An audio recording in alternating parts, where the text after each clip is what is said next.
Decision making.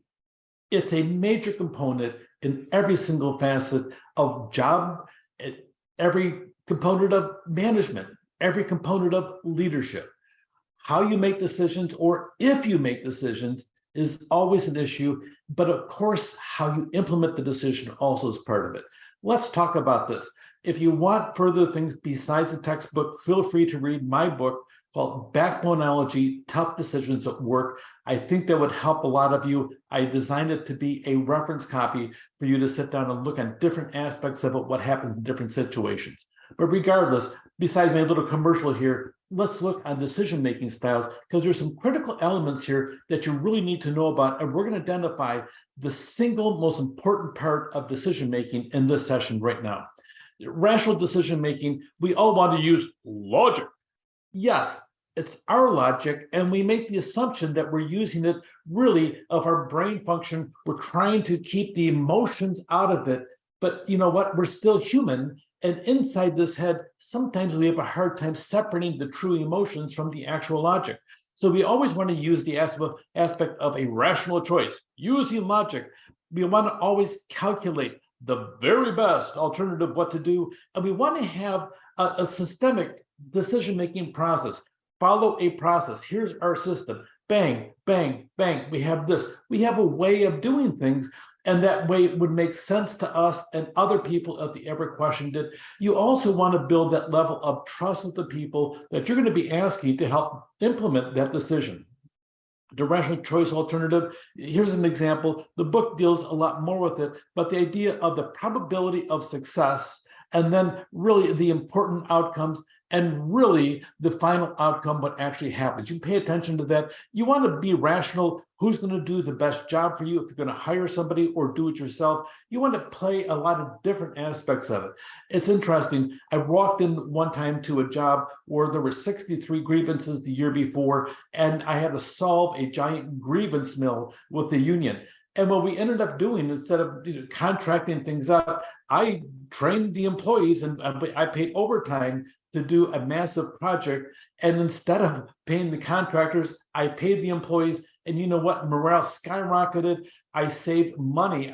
I got the employees to do it for less than half the cost.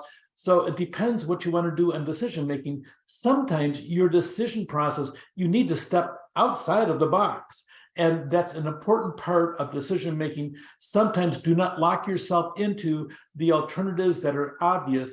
Block yourself into alternatives that you can sit down and use your creativity, which we'll talk about in just a little bit. This chart here is going to be one of the most important things, and not only for our test, because by golly, it's going to be on the test. But the other part is I would make a copy of this thing because it really is a true, honest to goodness way as to what the process is to make a rational decision.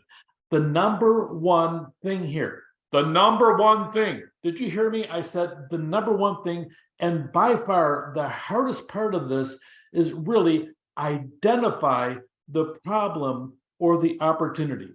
Our textbook talks about Einstein. Einstein even said this is the hardest part of it. Our decision-making process, it really gets convoluted because you get a group of people together, and I've seen it happen multiple times.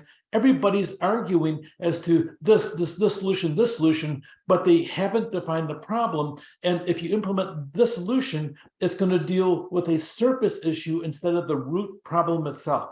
Sometimes the root problem of the whole thing isn't what you're seeing, is the surface problem. You have to dive deeper an awful lot of times. And that's where really working as a group helps you an awful lot.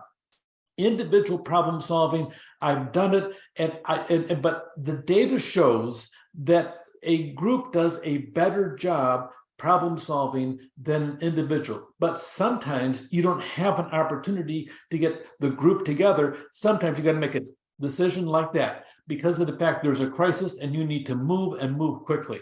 One time I had a situation where I had a huge environmental mishap. I had a well-meaning groundskeeper. He picked up a 200-gallon tank full of diesel fuel, and he on a forklift, and he went up a hill, and lo and behold, the tank tipped.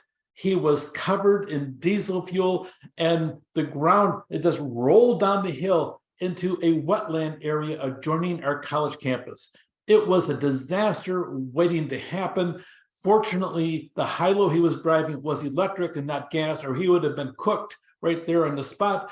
Okay, but I had 500, by the time it was all done, the 200 gallons rolling down the hill into the swamp, and I was immediately contaminating an entire wetlands adjacent to the college campus. I talked to everybody in charge, and they were off on a retreat, and I had to make a decision that cost over $200,000 in cleanup, just like that. But I had to make a decision. My boss said to me, you know, David, you didn't really have the authority to sit down there and spend that kind of money. And my response was, well, I was the one on site that could make that decision, and I did. And it would have cost you $500,000 if I waited while everybody got together in a committee. Sometimes you got to act, because we're, as I was talking, making the decision with the contractor to get this cleanup happening right now, it was getting bigger and bigger and bigger and bigger as the fuel started covering more and more of the wetlands. So your choice, you can pay the bill, and if you want to fire me, go ahead. It was the decision that had to be made. But if you want to go and fire me, you probably have a hard time with the board about the logic of it. Well, I would never fire you over that, except for the fact that I wish you called me. Well, I wish you'd answer your phone. Anyway, so the biggest thing is there's moments you have to act. Sometimes you have to do things right there. But number one is the hardest. Two, choose the best decision process.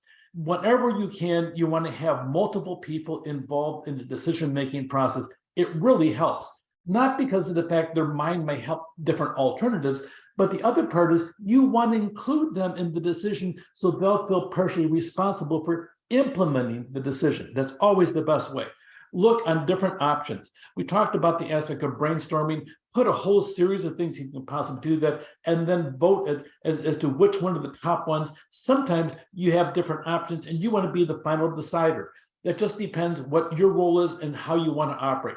Select the choice with the highest value for the success of the organization, implement it, and then go back and evaluate it. These 6 steps will help you each and every time in making a decision. Some of the problems with identification challenges we're going through, looking at conflicting information, the mental models, decisive leadership. Sometimes people want to get up front and be the one. I am the one that made this decision. I made this, and they want to sit down and be in the limelight. You will always have people like that, and they will take credit for your decisions.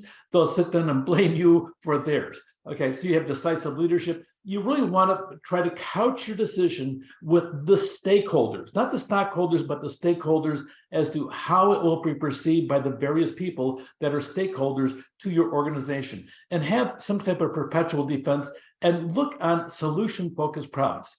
Be aware that everybody's human and we have problem identification biases. We had a famous psychologist, Maslow, sat there and says, if the only tool you have is a hammer, you view every problem as a nail. That's the problem, because if you're used to using this one tool over here, okay, you're going to sit down and use that tool on everything that's around. Sometimes you have to have a variety of tools, and that's where that group decision-making process can help you. Resist the temptation of looking decisive. Sometimes you walk into something and everybody assumes you know what you're doing, and sometimes you just got to kind of fake it because they're all counting on you to be a leader. Being a leader is sometimes uncertain, but be careful about the aspect of thinking that you're projecting the image of knowing the answer. Sometimes you want to get a group of people to work with you, discuss it with others. Here is a bit of the rational choice aspect. You'll see on the one side the rational choice assumptions, but here's the evidence. Goals are clear, compatible, and agreed upon. Goals are ambiguous, in conflict, and lack full support. I like when you're making a decision, especially if I have a committee together, before the meeting ends, I go around the table. This sound good to you? I didn't hear you talking. What are your thoughts on this? I do it for 2 reasons. Number one, sometimes there are people that hold back because of the fact they're shy and they want to listen to everybody else. They may feel that their role isn't significant. I ask them for their opinion for 2 reasons. Number one, a couple times I've gotten some brilliant ideas from the quiet people at the table. Some people just talk, and it's hot air coming out. Okay, but the reality is sometimes those quiet people have some brilliant ideas. The other part, I do not want them to escape that meeting and to walk out and behind everybody's back say, well, nobody asked me my opinion. I don't support it. I've had that happen. And if you're in leadership, it's going to happen to you. Make certain you catch everybody that you have involved in the meeting and make certain they have input. Otherwise, you may have a knife stuck in your back. Okay, probably not physically, but at least verbally in the process. Decision makers can calculate all alternatives and outcomes. Actually, they have limited information process and they're humans like all of us. Decision makers evaluate all alternatives simultaneously. They actually evaluate them sequentially. You can't look at the whole picture sometimes. You got to deal with the one. So pay attention to this chart over here. A lot of times we think we're being rational and we tend to sit down and use the thing that we have in our head, okay, which isn't always rational and isn't always as big as we think. Rational choices, make certain you evaluate the alternatives, trying to be unbalanced as possible. The reality for us is to be implicit over a favorite alternative. We're human. Make certain you understand that aspect of it. We're going to have a favorite topic almost instantly when you see a problem. Well, I'm going to solve this. Make certain you're solving the root problem, not the surface problem, but the root problem. And that we really have a lot of cognitive misers where we're trying to minimize our mental effort. If you're in 12 committee meetings in a day, you get exhausted at the end of the day, and sometimes you take the wrong alternative. We have rational choices, and a lot of times we anchor the aspects around an initial anchor point. Yeah, that's what I thought from the beginning. And we go back to the beginning, our initial reaction to it. We really look as to how the event's recalled. The ease to recall is due to other factors and make certain our heuristic and estimating the probability of something by its similarities known. You want to make certain that you have a good record if you can possibly do that. If you have the opportunity, do some research on your decision-making process. Sometimes it depends at the moment how long it needs to be on the window. Do your homework on making major decisions. Number one, keep in mind, problem identification is the hardest part of all decision making. You have to make certain that you're not paying attention to a surface problem. Well, this happened and this happened. Go down and find out why that happened. Make certain you pay attention to that. You may have to do something to repair the damage from that decision, but go down deep as you possibly can and try to find the root cause of the problem. Decision-making process, have possible choices, the choice of highest value, implement the choice, evaluate your choice.